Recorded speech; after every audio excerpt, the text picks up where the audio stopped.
적어도 뭐 5시간 이상 매달려야지 중독이다. 아닙니다. 저희 간사 얘기를 제가 그대로 옮기면 그게 제일 좋은 영어라고 생각하는데, 이렇게 앉아서 도대체 얼마나 하면 예배 시간에 꺼내가지고 이러기 시작하면 중독인가. 중독의 제일 좋은 정의는 이건 것 같아요. 끊어보면 압니다. 끊어보면 애 하는 것을 못하게 해서 애가 뒤집어지면 그건 중독을 의심해야 해요. 재밌는 거죠? 이게 뭐냐면요, 얘는 여기에 완전히 빠져서 얘의 귀를 빌리려면 얘한테 뭔가 얘기하려면 확성기가 필요하다는 거예요. 화장실에 다 달려있어요. 얘는 컴퓨터 끌고 지금 차 타는 중이에요. 오늘 사운드가 좀 이상하네요.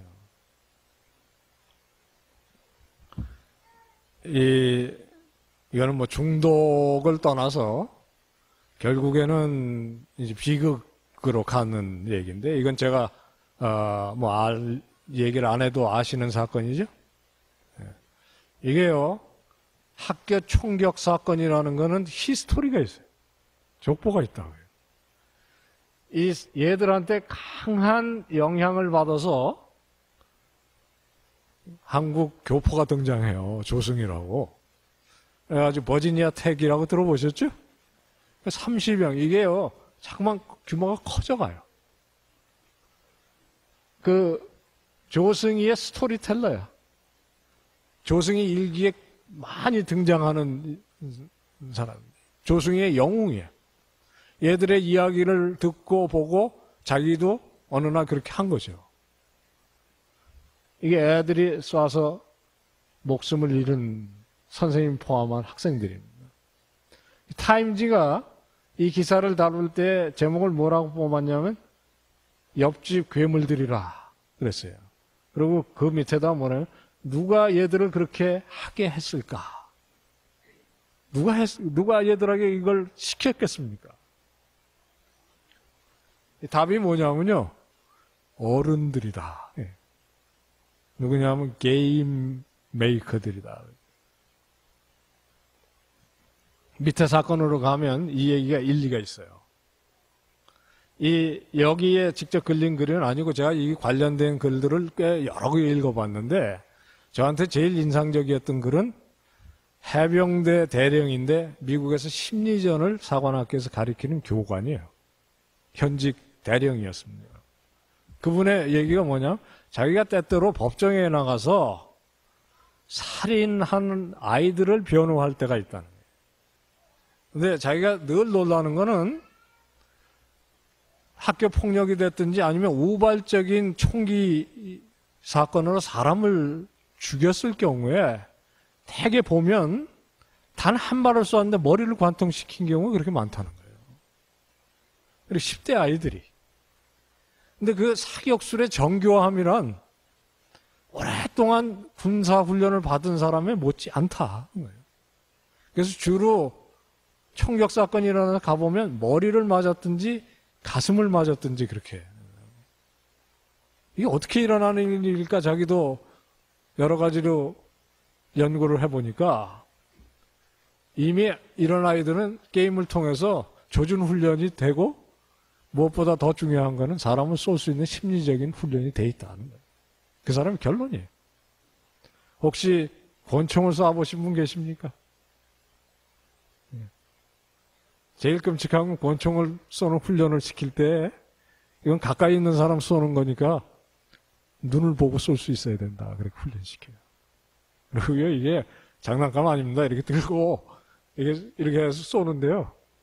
웬만큼 꽉 잡지 않으면 자기 방아쇠 틀 같은 데 맞아서 다칠 수 있어요. 근데 이 밑에 사건을 보시면요, 이게 이제 이 사람들이 인상을 받았던 또 다른 사건이에요. 여기 한번 보세요. 쭉 나이가 몇 살이나 돼서 보이는 거예요. 초등학생들입니다. 이 사건을 일으킨 사람들은 얼굴이 알려져 있지 않아요. 왜냐하면 이 연령이 그렇게 안 돼요. 11살짜리, 13살짜리인데 화가 나서 집에 가서 이런 총을 2개를 들고 왔어요. 그래가지고 교실에 들어가서 같이 공부하던 아이들을 쏘았는데 몇 발이나 쐈냐면 25발을 쐈어. 이 총을 가지고 25발을 쏘려면요, 그냥 땡기고 있으면 나가는 게 아니에요. 6발밖에 안 들어가요, 이거. 그리고 쏘고 나서 딱 제껴가지고 탄피를 손을 빼야 됩니다. 그 말은 25발을 어떻게 쏘았다는 얘기냐면 호주머니 총알이 있는 거예요. 아주 앉아서 탄피, 그 뜨거운 탄피 손을 뽑고 또 채워가지고 또 그거 한 4번을 한 거예요. 그리고 아주 치명상들을 입혀서 아이들이 이렇게 죽은 거예요. 이게 보면 이거는 그냥 우발적인 사고가 아니라 어디선가 훈련을 받았다고 추정할 수밖에 없는 거예요. 어디서 훈련을 받았겠어요? 이게 게임은 컴퓨터에서 끝나지 않는다는 것을 보여주는 거 아니겠어요? 조금 끔찍하죠? 오늘 조금 끔찍한 얘기가 많아요. 아까 한번 글로 돌아가 볼까요? 혹시 지금 소리가 나나?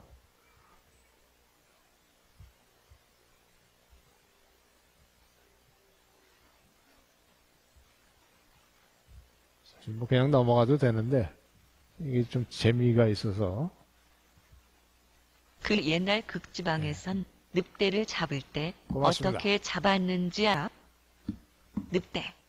그 녀석이 아주 영악했지만 잡는 방법은 따로 있었다던.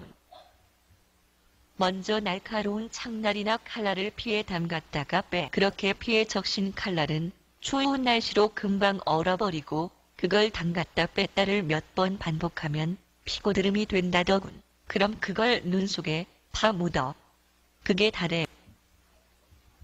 이거 만화 추운 아닙니다. 날씨에 실화입니다. 먹을 게 없는 만화를 그려서 늑대는 그러지. 먹이를 찾아 헤매지. 그러다가 후각이 발달한 늑대는 칼날에 얼린 피 냄새를 맡게 되지.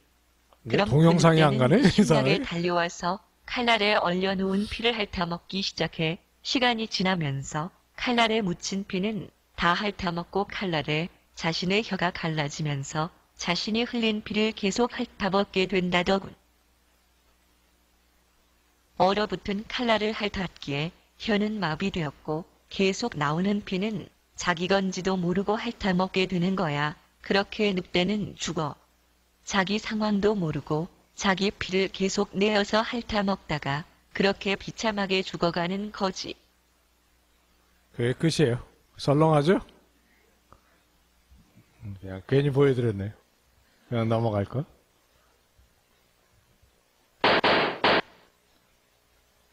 이 죽도록 즐기기 문화에 대해서 어떻게 해야 될 것이냐. 오늘 강의에 사실은 이미 그냥 답을 먼저 드리고 시작하려고 여기까지가 서론이었기 때문에 답을 드리자면 제가 보기에 딴 거는 없는 것 같아요. 결국엔 이것이 답이라고 저는 생각합니다. 그리고 여기에 계신 분들은 사실 이 강의를 들을 필요가 없는지도 몰라요. 왜냐하면 이걸 이미 하고 계시니까. 그러나 가정과 신앙 공동체인 교회가 회복이 되질 않으면 불행하게도 오늘날 학교가 해주질 않는 것 같습니다. 그래서 가정과 학교가 회복되는 일이 필요한데 그 일 뒤에는 반드시 이것이 있어야 한다 하는 것이 제 생각입니다. 그 일을 돕기 위해서 몇 가지를 좀 생각을 해보려고 해요. 첫째, 대중문화가 뭐냐 하는 얘기를 하려고 하는데 말이 대중문화지 사실 이건 대량문화라고 얘기를 해야 한다 하는 것입니다. 왜냐하면 대중들이 즐기는 문화라기보다는 대량으로 만들어지는 데 초점이 있기 때문입니다. 또 하나, 오락적인 문화라는 것이 특성이고요. 누구라고 생각하십니까? 다들 지치셔서 협조하고 싶은 생각이 별로 없으신 것 같아요. 마릴린 몬로인지 마돈나인지 몰라도 하여튼 마자, 부인들입니다. 마릴린 몬로 맞는데요. 이 대중문화라는 게 원래 정말 진짜 대중문화면 이래야 된다는 거예요. 대중들의 문화여야 하고, 그리고 대중에 의해서 만들어져야 하고, 그리고 대중을 위한 문화여야 된다는 거예요. 오늘날 대중문화라고 불리는 게 과연 이 3대 조건에 맞느냐? 안 그렇죠? 안 그렇습니다. 마니아들 또는 10대들이 즐기는 게 대중의 문화고, 대중에 의해서 만들어지는 게 아니라 최고의 엘리트가 만듭니다. 이게 대중문화는 그냥 옛날 뭐 동네에서 노래 잘하는 사람이 불러가지고 되는 게 아니에요. 여러분 그 소녀시대, 미국에서 나온 반응이 굉장히 재밌어요. 이 소녀시대에 얘들 어떻게 그렇게 노래를 잘하게 됐을까? 그러니까 미국 10대들한테 물어봤어요. 그랬더니 한 녀석이 그래. 유치원에서 같이 자랐을 거다. 또는 뭐 동네 가서 자라면서 야 노래 해볼까? 뭐 이래가지고 비틀즈 때까지는 그렇게 했는지 몰라요.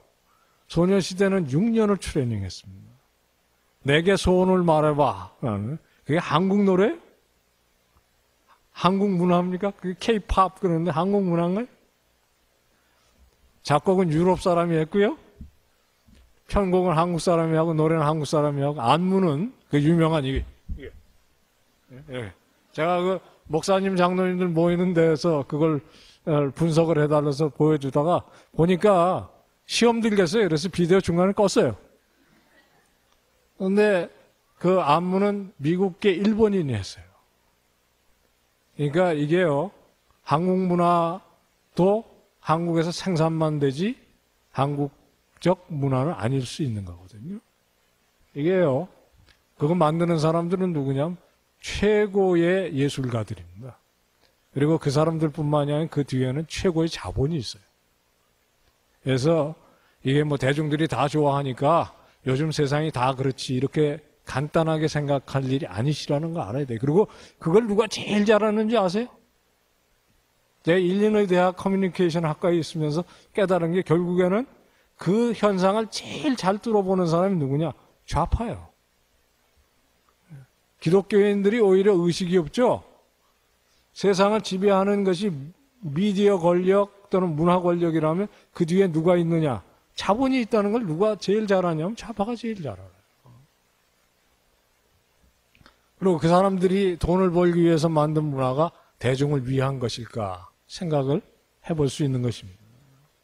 상업적으로 오락을 파는 대량 문화라고 해야 하고 그 뒤에는 정치 이데올로기가 있을 수 있다는 것을 우리가 알아야 돼요. 이 말이 무슨 말이냐면 아까 애들린 교수의 표현에 의하면 뭐가 있는 것이냐면 세계관이 있는 거예요. 종교가 있는 것입니다. 쾌락이라는 종교 그런 것이 있는 것이죠. 간단하게 정리하면 이렇게 정리할 수 있어요. 대량문화라는 것이. 조금 어려운 부분이라 빨리 넘어가도록 하겠습니다. 예를 하나 드려드릴게요. 이 영화는 예술입니다. 오늘날 대표적인 예술이고 뭐 가치 있는 예술임에도 불구하고 영화를 실제로 만드는 사람 입장에서는 예술성보다는 상업성을 더 중요하게 생각하는 것이 다반사입니다. 이 영화 혹시 보셨습니까? 좋죠. 가슴을 따뜻하게 하잖아요. 예, 저도 멜로 되게 좋아하거든요.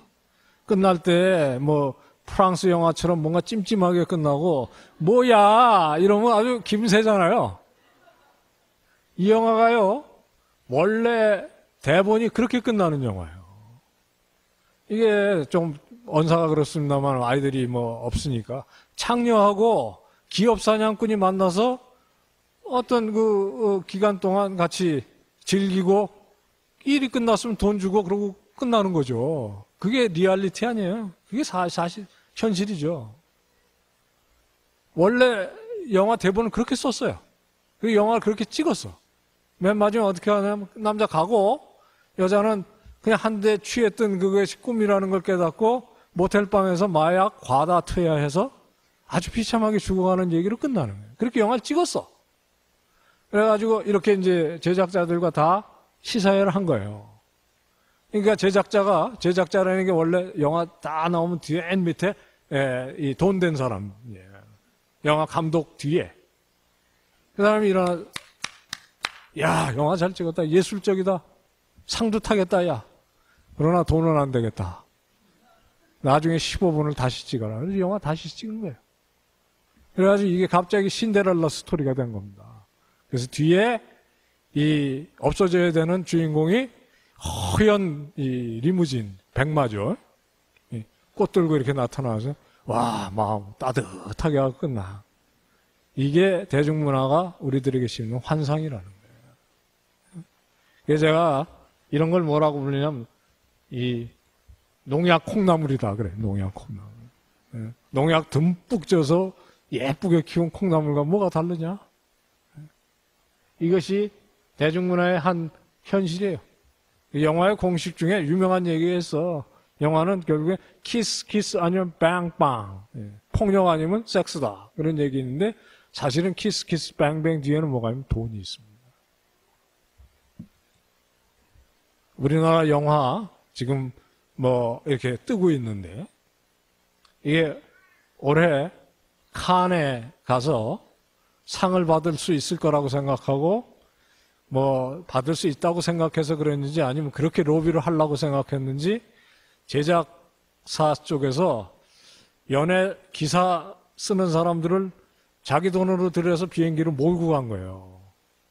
그래가지고 막 미리 이제 뭔가 로비 비슷한 걸 했는데 결과가 딱 나오고 보니까 꼴찌를 했어. 꼴찌를 했다. 여기 보면 요 맨 밑에 이게 이 사람들이 얻은 점수거든요. 근데 역설적이게도 이 영화가 뭐냐면 돈 많은 사람들이 돈을 가지고 사람들을 망가뜨리는 이야기예요. 그래서 미국의 버라이어티라고 이런 것들을 분석하는 그 유명한 잡지에서 뭐라고 했냐면 돈의 맛은 역설이다 그랬어요. 왜냐하면 그 메시지하고 달리 이 영화사가 한 일은 이게 돈잔치를 한 거예요. 이게 그 영화계 하는 일을 역설적이나마 진실하게 보여준 사건이라고 할 수가 있는 것입니다. 이게 영화계 사람들이 진짜 영화를 예술로 해야 된다는 사람들이 돈으로 모욕한 거 아니냐 하는 욕을 바가지로 얻어먹은 거예요. 싸요, 제가 보기에. 대중문화는 그럼에도 불구하고 뭐 제가 부정적인 얘기를 하자면 끝도 없어요. 한 학기 내내 이거 하고 있거든요. 그런데 뭐 그 정도로 하고 오늘은 이제 교육적인 차원에서 우리가 결국에는 대중문화가 여러분과 저 같은 사람의 최대 경쟁자거든요. 그래서 그 속내를 좀 알아야 하는데 대중문화가 영향력이 있습니다. 왜 있을까? 그 영향력의 중심에 뭐냐? 이게 대중문화하고 싸구려 같지만 오늘날 사람들이 즐기는 문화라는 게 결국에는 이거예요. 여러분 중에 오페라를 직접 들어가서 보신 분들 많지 않으실 거예요. 뭐 있으실 수 있겠습니다만 또는 1년에 몇 번이고 미술관에 직접 가시는 분들이 있는지 몰라요. 사실 그거는 쌉니다. 싸요. 과천 현대미술관 같은 데는 뭐 2,000원, 3,000원 밖에 안 해요. 그럼에도 불구하고 사람들 안 가요.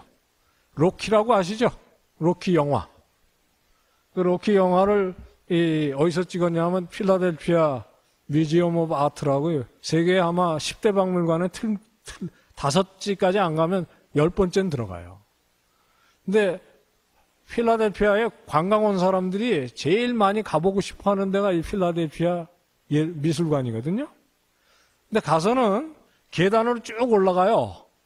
그래가지고 올라가서 뭐 하냐면 끝에 가서 이러고 사진 찍어요. 로키 흉내 내고 그러고 뒤로 들어가냐면 안 들어가고 그냥 가요. 그러니까 누가 이기고 있는지가 분명하게 보이는 거야. 그게 영화가 이기고 있지 세계 10대 박물관 안에 드는 박물관 안에 들어갈 생각들을 안 하는 거야. 그게 우리나라뿐만 아니고 세계적인 현실이에요. 그러니까 우리의 소위 문화적인 이 섭취는 대중문화에 편중되어 있는 것인데 이 대중문화가 싸구려고 오락적이고 상업적이지만 문제는 뭐냐 하면 이게 전통문화가 하던 일을 해요. 그게 더 문제인 것입니다. 무슨 일을 하냐면 이걸 합니다. 스토리텔러의 일을 해요. 그냥 보고 잊어버리면 차라리 나은데 여기엔